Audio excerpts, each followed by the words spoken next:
Next, from Springfield, we talked to Don Schaefer, Executive Vice President of the Midwest Truckers Association, about proposed legislation that could affect Illinois' trucking industry. This runs about 15 minutes.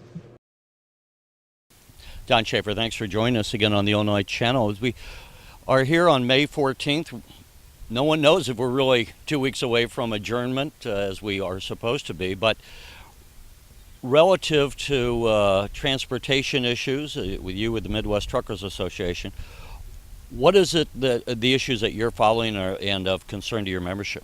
I think right now, of course, everyone's looking at infrastructure funding.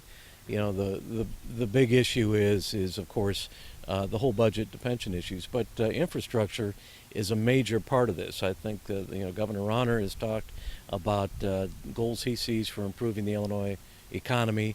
And one of those items that he's talked about is a capital plan of some sort that would invest a significant amount of money into roads, bridges, other types of transportation means, to get goods and services moving across the state.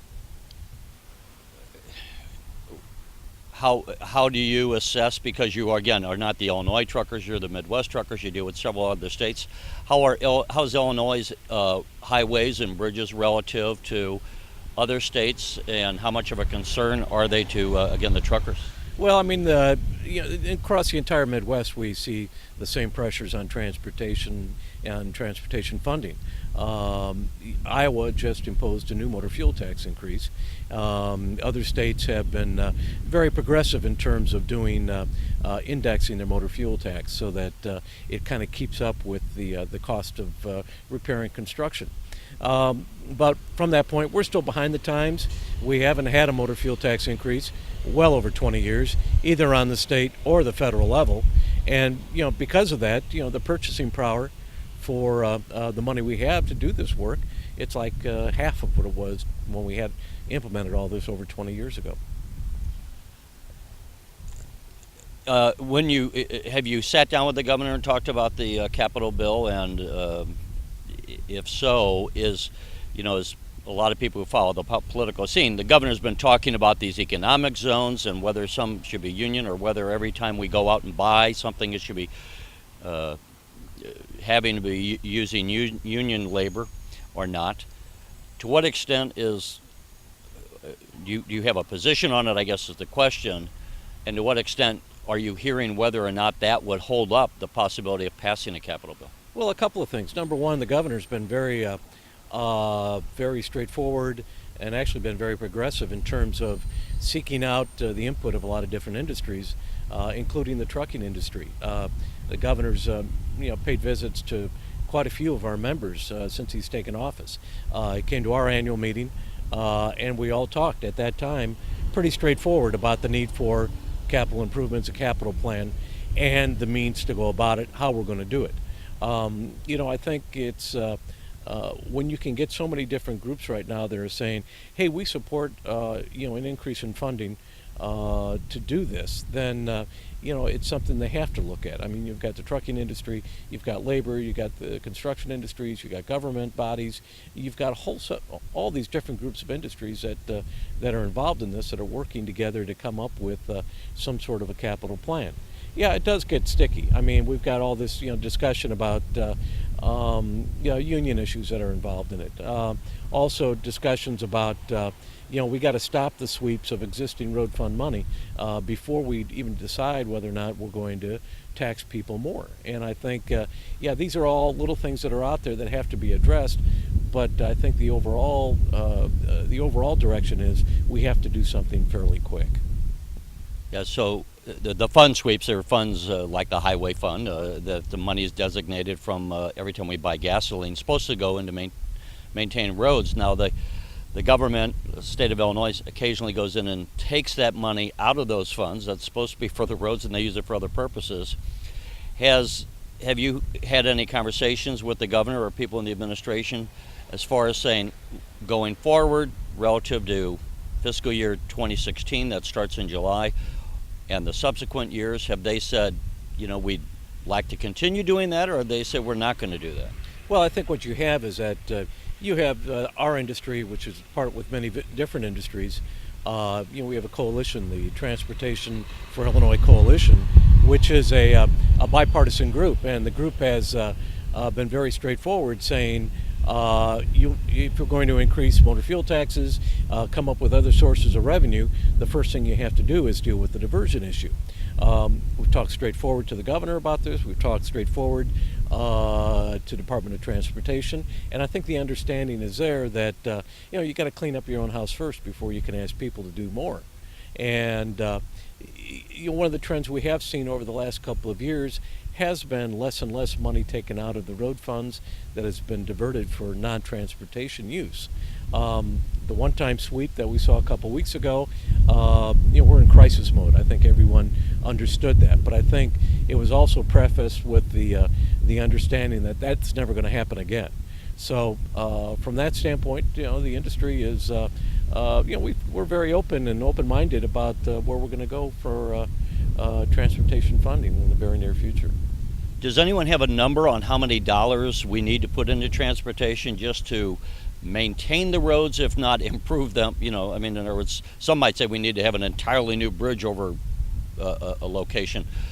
But what about just maintenance? How much do we need to spend just to maintain roads on a yearly basis, do you know? Well, on a maintenance level, which we've been able to do in previous years because of the fact we've had these capital plans.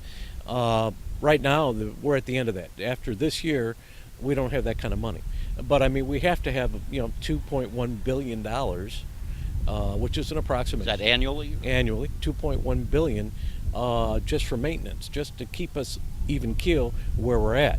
The problem is that we'll slowly start seeing ourselves sliding. More and more bridges needing repair, more highways needing to be repaved, go on and on and on. We're going to see more and more of these issues pop up because of the fact that we aren't getting ahead. We're barely staying even keel right now.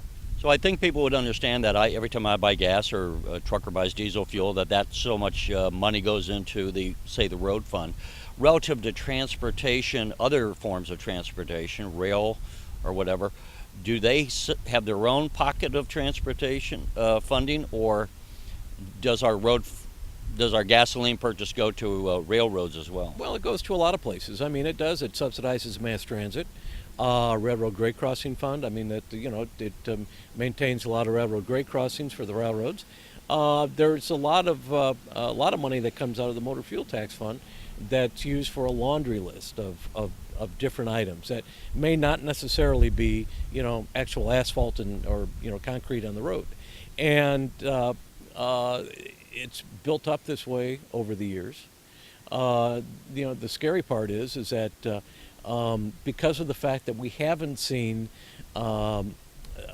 any growth in the amount of revenue that's come in over the last 20 years, we're falling back. Cars get much better fuel mileage. Trucks get much better fuel mileage than they did 20 years ago. So even though there are more vehicles on the road that are buying more fuel, it hasn't grown, and thus the pot stayed the same. And you're trying to do just as much now that you did 20 years ago, and you're still pulling from the same pot. So that's a dilemma. And the other thing I would say is we have some people who question whether when you raise the gas tax that you lose business from people then going across the river into St. Louis or into Hannibal, Missouri. Illinois borders so many states that people within a 50-mile, I think studies show, will sometimes go over and buy gasoline outside of state. I've heard of truckers not refueling in Illinois because they can buy gas cheaper in Indiana and maybe Missouri. To what extent might there be an argument that if we raise the gas tax, we're just actually going to lose revenue because people would be buying their fuel outside the state? For trucking, it really doesn't have that much of an impact because of the fact that trucking industry has a program whereby any motor fuel tax that you pay is apportioned out to each state where you drive. So it's a complex formula. That's not the issue. Where the real big issue, though, is the sales tax. because the state where you fuel up in is the state that keeps the sales tax on motor fuel. So if you don't drive, if you drive a lot of miles in Illinois, but you're buying your fuel in Missouri, Illinois will eventually get its motor fuel tax, but they won't get that sales tax. And the sales tax is a significant amount of money. Automobiles, it's a whole different ballgame. Automobiles, you buy your fuel in Indiana, Indiana gets the motor fuel tax, plus they get the sales tax. So it's a double whammy, against Illinois, because Illinois loses out all that money. And it's been a problem. And again, you do have the problem of people fleeing the borders that will go across the border if they can save 10, 15 cents a gallon. Just as we close out, this is the Governor Rauner's first spring session. He already had to deal with plugging the holes we alluded to in the current budget, because the whole budget wasn't funded through the end of June. That's been more or less fixed. Hopefully now they turn to 2016. Isn't it kind of a weird session, though, for people? You've been around many years. To me, it seems like it has an entirely different feel, because there's not all these other major issues as we've had in the past with death penalty or concealed carry or gay marriage or whatever. It's more or less the budget and perhaps trying to find a pension fix. And I don't know, we just don't hear much moving. Are you hearing anything? No, I think right now I think everyone's assuming there's a lot going on behind the scenes. We all know that. Someone's stirring the pot, making the soup. We just don't know what the final product is going to be. And it reminds me of some of the, I'll date myself, but I can remember some of the session days back in the late 70s, early 80s, where they were dealing with issues like creating the RTA and coming up with, other plans to deal with, other major state projects. No one knew what was that. I'm not saying they didn't know what they were going on, but it was the old saying that they felt like mushrooms. They were kept in the dark until the last minute, and then everything pops. In the last 2 days. There's a lot of people who do have input in this process. A lot of people not saying anything, though, because I think we aren't at that point yet where everyone's gotten together and then they're going to finally come up with the quote unquote final solution. And again, last comment, as we stand here on May 14th, we're supposed to be 2 weeks away from adjournment, as we said earlier. They have to have a budget together by the end of May, or they need 2/3 to pass the budget. As a betting man, or what's your best guess as far as whether they get finished by the end of May? That's been the favorite question for the last couple of days. My gut feeling is, and I hate to say it, but my gut feeling is that they're going to come to some sort of a solution. May 31 comes around, and I think we're going to have at least most of the pieces in place. They may be back, we'll get the budget in place and things like that, but some of the other pieces, I think we may be back a few days here and there during the summertime. But I think the major components of what the governor needs are going to be in place by May 31. Don Schaefer, thank you. Thank you.